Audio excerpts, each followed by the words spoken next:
नमस्कार. मागेल त्याला सौर कृषी पंप योजनेमध्ये देखील कळवण्यात येत आहे की पेमेंटचा भरणा लवकरात लवकर करावा. यामध्ये शेतकऱ्यांच्या मनात अजून देखील संभ्रम झालेला आहे. पेमेंट करावे की नाही करावे याबाबतची माहिती आपण व्हिडिओमध्ये पुढे पाहणार आहोत. त्यापूर्वी तुम्ही स्क्रीनवरती पाहू शकता काही अशा प्रकारचा हा मेसेज आलेला आहे.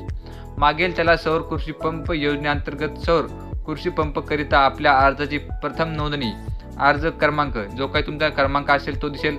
दिनांक 20/9/2024 ज्या दिवशी मी अर्ज केला असेल ती तारीख तुम्हाला पाहायला मिळेल नुसार झाली आहे. नियमानुसार मागणी पत्राची रक्कम 32,075 रुपये भरणा करून आपला अर्ज पूर्णपणे सादर करावा. धन्यवाद महावितरण.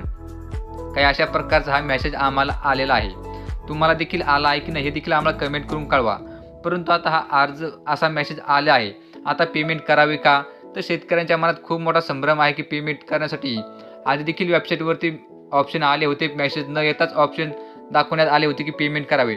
तिथेच बरेच शेतकऱ्यांनी पेमेंट देखील केले होते. काहीचे करणे बाकी आहेत आणि अजून देखील काही शेतकरी संभ्रम अवस्थेमध्ये आहेत की पेमेंट करावे की न करावे. आता जे शेतकऱ्यांनी पेमेंट केलं होतं त्यांना तर काही चिंता करायची गरज नाही आहे. परंतु ज्या शेतकऱ्यांनी अद्याप देखील पेमेंट केलेलं नाही आहे ते देखील या मेसेजद्वारे पेमेंट करू इच्छित आहात.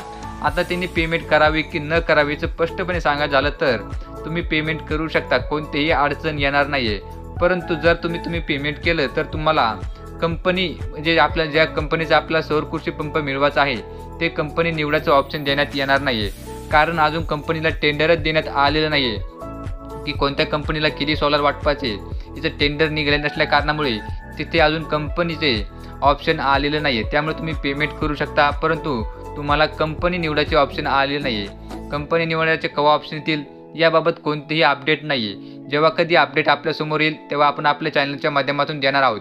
त्यासाठी तुम्ही अवश्य चॅनल सबस्क्राईब करून ठेवा. आता बरेचसे शेतकऱ्यांच्या मनात संभ्रम आहे की पेमेंट नंतरच केलं चालेल का, नंतरच आपण सगळं केलं चालेल का. परंतु त्यांना एकच कळवायचं आहे की जर तुम्ही लेट कराल तर तुमचा अर्ज हा लेट तपासणीसाठी जाऊ शकतो. जेव्हा कधी जर तुम्ही लेट अर्ज केला, अर्ज तपासणीसाठी पेमेंट केलं, जर तुम्ही पेमेंट उशिरा केलं तर तुमचा अर्ज हा उशिरा तपासणीसाठी जाऊ शकतो. तुम्हाला देखील या सौर पंप मिळण्यासाठी देखील उशीर होऊ शकतो. त्यामुळे जर तुमच्याकडे पेमेंट शिल्लक असेल तर तुम्ही पेमेंट करू शकता.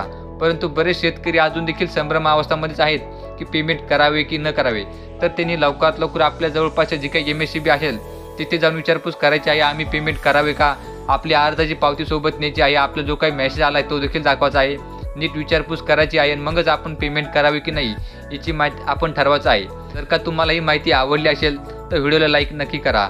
या संदर्भात जर का तुमचे काही प्रश्न असतील ते देखील तुम्ही आम्हाला कमेंट बॉक्समध्ये विचारू शकता. आम्ही त्या संदर्भात देखील तुम्हाला कमेंटद्वारेच उत्तर देऊ किंवा व्हिडिओ बनवू.